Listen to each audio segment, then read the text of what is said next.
300 скалила и 1000 чекори. Малкумина од нас знаат дека во нашата земја има дури 150 водопади. Денес ќе ви откријам само 2. Но одејќи кон нив на Беласица тоа утро, не можев да го заобиколам Мантово, кое се наоѓа десно од магистралниот пат Радовиш-Струмица. Езеро богато со флора и фауна и прекрасни изгрејсунци.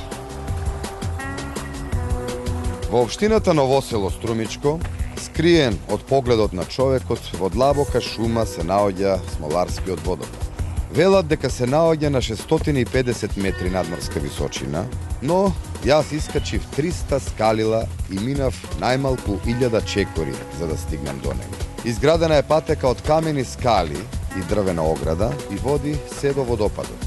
Патеката, послана со тепих од букови лисја, ве мами со илузија на еден поинаков простор, на нестварна убавина и необична тишина.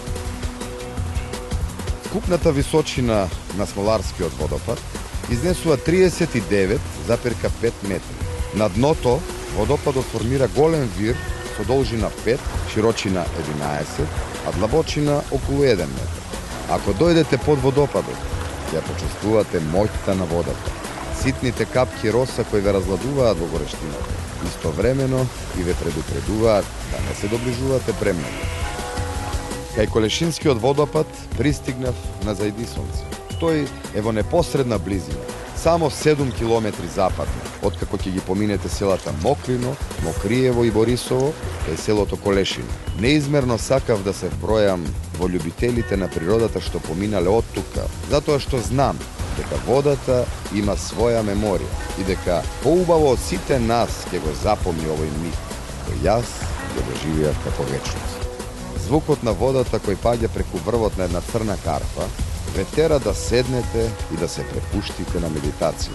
Мислите исчезнуваат од вашата свест и запловувате во една безтежинска состојба, кога и душата и умот се чистат и освежуваат.